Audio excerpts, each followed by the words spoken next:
ایک وقت کی بات ہے، ایک خوبصورت سا گاؤں تھا جس میں دو گھر ایک دوسرے کے سامنے واقع تھے۔ ایک گھر پختہ اور شاندار تھا، اونچی دیواروں، بڑے دروازے اور خوبصورت بالکنی کے ساتھ۔ اس گھر کے مالک کا نام راجیش لال تھا، جو گاؤں کے سب سے امیر آدمی مانے جاتے تھے۔ ان کی بہو سنجنا ایک نازک، خوبصورت مگر مغرور عورت تھی۔ وہ ہمیشہ قیمتی زیورات پہنتی، اعلیٰ کپڑے زمتن کرتی اور اکثر غریبوں کو حقارت سے دیکھتی۔ دوسرا گھر اس کے بالکل سامنے تھا، مٹی کا بنا ہوا، چھت پر گھاس پھونس بچھا ہوا اور دروازہ بانس کی لکڑیوں سے تیار کیا گیا۔ یہ گھر رام داس کا تھا، جو مزدور تھا، دن رات محنت کرتا تاکہ اپنے بچوں اور بیوی کا پیٹ پال سکے۔ اس کی بہو گیتا نہایت سادہ، نیک دل اور صابر عورت تھی۔ اس کے پاس نہ مہنگے کپڑے تھے، نہ زیورات، مگر اس کے چہرے پر ہمیشہ مسکراہٹ رہتی۔ گاؤں کے لوگ اکثر دونوں گھروں کی بہوؤں کا موازنہ کرتے۔ کسی کو سنجنا کا انداز پسند تھا، کسی کو گیتا کا اخلاق، مگر اصل فرق دونوں کے رویے میں تھا۔ سنجنا صبح دیر سے اٹھتی، نوکروں سے کام کرواتی اور سارا دن آئینے کے سامنے خود کو دیکھتی رہتی۔ وہ اپنے سسرال والوں سے بات بھی کم کرتی، اور اگر کوئی نوکر غریب عورت دروازے پر آ جاتی تو حقارت سے دروازہ بند کر دیتی۔ دوسری طرف گیتا صبح سورج نکلنے سے پہلے جاگ جاتی، پانی بھرتی، چولہا جلاتی، سب کے لیے کھانا بناتی اور پھر اپنے ساس سسر کے پاؤں دبا کر دعا لیتی۔ ایک دن گاؤں میں بڑا میلہ لگا۔ دونوں بہوئیں اپنے اپنے شوہروں کے ساتھ وہاں گئیں۔ سنجنا نے قیمتی ساڑی پہنی، سونے کے زیور پہنے اور تانگے میں بیٹھ کر میلے میں پہنچی۔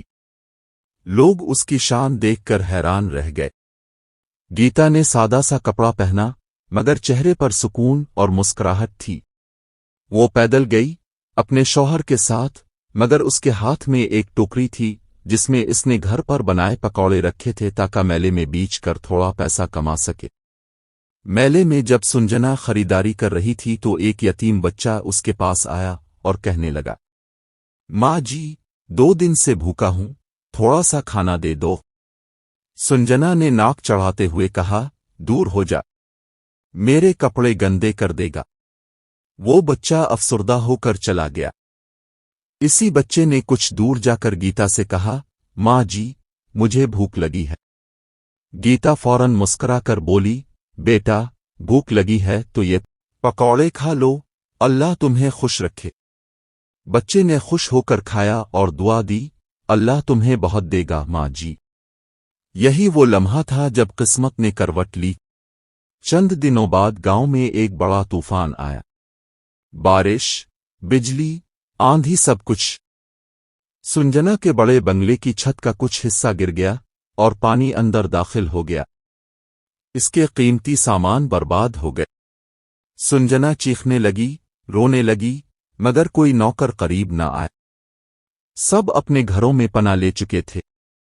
دوسری طرف گیتا کا چھوٹا سا مٹی کا گھر بھی ہل رہا تھا، مگر اس نے ہمت نہ ہاری۔ اس نے اپنے ساس سسر کو کمرے کے محفوظ حصے میں بٹھایا، مٹی کے برتنوں سے چھت کو سہارا دیا اور دل میں اللہ سے دعا مانگتی رہی۔ صبح جب طوفان تھما تو گاؤں والے دیکھنے نکلے کہ کس کا کیا حال ہے۔ سب حیران رہ گئے۔